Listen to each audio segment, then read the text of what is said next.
Salam hörmətli müəllimlər, hər vaxtınız xeyir olsun. Mən müəllimlərin işə qəbulu və sertifikasiyası üzrə təlimçi tarix müəllimi Rəhman Polad. Türk dövlətləri ilə bağlı uyğunsuzluğu müəyyən edin başlığı altında tərtib etmiş olduğum testin izahını təqdim edirəm. A variantı: Oğuz Xaqan Qurdağları Əbülqazı xan Xivəli. Bəli, Əbülqazı xan Xivəlinin Türkmanların Şəcərəsi kitabında qeyd olunmuşdu ki, Oğuz Xaqan 6 ay ərzində Türkistandan keçərkən güclü qar yağdı. Lakin o orduya irəliyə doğru getmələrini əmr etdi.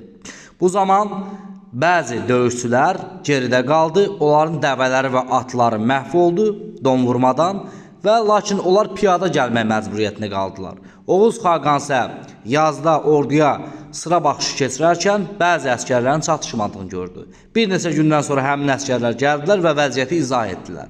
Bundan sonra Oğuz Xaqan onların Qarlıq deyə adlanmasını əmr etdi. Və beləliklə Qarlıq tayfalarının adları onlarla bağlıdır. Yəni A variantı doğru hesab olunur. Oğuz Xaqan Qurdağları Əbülqazı xan Xivəli.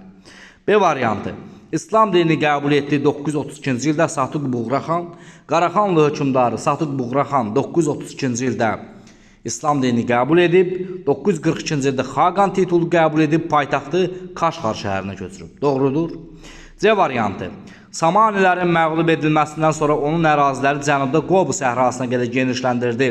Qaraxanlı bu yanlışdır.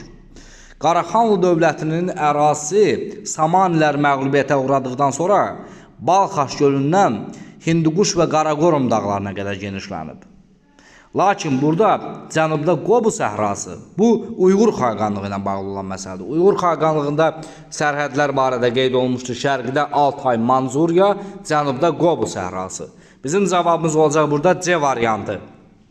D variantı: 2-ci əsrdə Barsillər Dərbəndə daxil olmuşlar. Bəli. 198-ci ildə Xəzərlər və Barsillərin birləşmiş qoşunları Çola, Dərbəndi keçdilər, Kürçay sahilini keçdilər və həmin ərazilərə səfərləndilər. Deməli, Dərbəndə daxil olublar.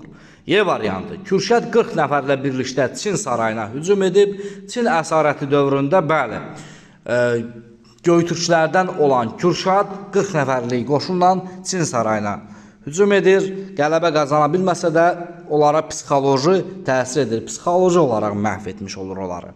Beləliklə bizim doğru cavabımız C variantı hesab olunur. Hər birinizə uğurlar.